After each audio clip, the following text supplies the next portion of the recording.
Tanaman bambu memiliki hubungan yang sangat erat dalam kehidupan masyarakat adat Bayan, sejak baru lahir sampai pada akhirnya saat kembali ke Yang Holik.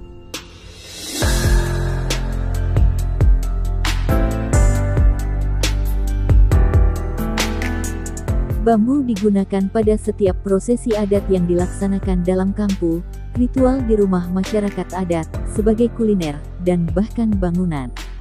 Pada bangunan masjid kuno Bayan, bambu digunakan sebagai atap, masyarakat adat menyebutnya santek, dan juga sebagai pagar keliling masjid. Pada bangunan rumah masyarakat adat juga menggunakan bambu yaitu, sebagai usuk, tanggek rumah, pagar inan bale, pagar rumah, lantai inan bale, lantai amben berik, lantai amben belek, sebagai pengikat kayu dan atap, serta sebagai daun pintu rumah.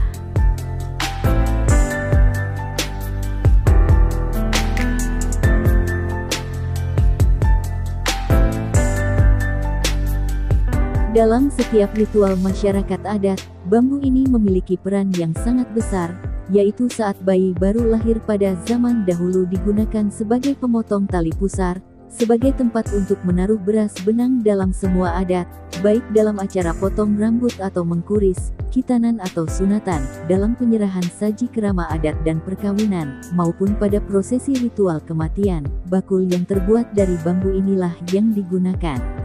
Pada prosesi ritual kematian, bambu merupakan sebagai pengantar menuju tempat pemakaman yaitu sebagai keranda mayat, dan juga sebagai penopang tanah pada liang lahat.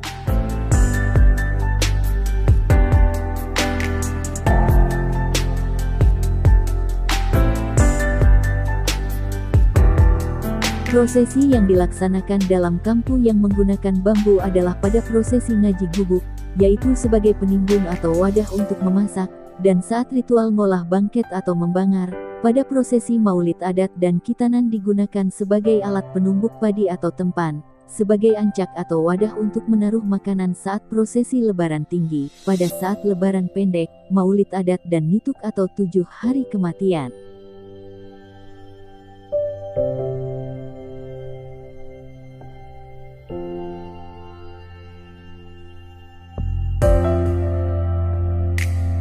Fungsi bambu yang lain juga digunakan sebagai alat untuk memancing oleh para nelayan di zaman dahulu. Dalam bahasa lokal disebut pemalas. Jenis bambu ini dalam masyarakat Bayan menyebutnya dengan bilok. Pada saat sekarang ini, bilok semakin berkurang karena tidak dibudidayakan. Hal ini disebabkan karena untuk memancing masyarakat sudah banyak menggunakan alat yang lebih canggih dan praktis yaitu uales. Fungsi lainnya digunakan juga sebagai penyeimbang perahu nelayan yaitu sebagai katir pada bagian samping perahu.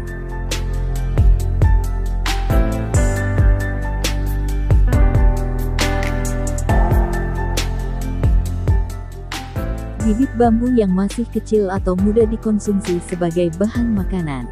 Kuliner bambu ini biasa dimasak dengan santan kelapa, yang dicampur dengan bahan makanan lain seperti komak, kulit sapi atau kerbau. Bambu muda di masyarakat Bayan menyebutnya rembong. Bambu juga digunakan sebagai tusuk untuk membuat sate ikan laut dan daging, dan banyak lagi fungsi lainnya seperti sebagai bahan bangunan bertingkat yang digunakan untuk menopang pada lantai bagian atas bangunan.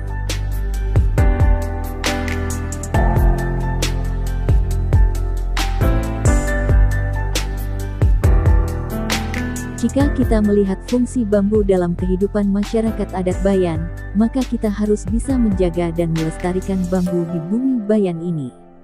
Tanpa bambu maka akan membunuh sebagian besar dari semua kehidupan masyarakat adat, karena secara langsung tidak ada lagi ritual adat yang akan dilaksanakan karena tidak ada bambu. Di sisi lain tidak akan ada lagi bangunan masyarakat adat yang menggunakan bahan alami seperti yang masih kita lihat sekarang ini. Masjid kuno sebagai wisata budaya nasional pun tidak akan bisa kita lihat pada kedepannya. Pada akhirnya generasi berikutnya hanya tinggal mendengar cerita dan dongeng bagaimana kehidupan leluhurnya tanpa bisa mereka melihatnya secara langsung. Bambu merupakan salah satu pengganti kayu untuk mempertahankan alam yang saat ini sudah semakin panas.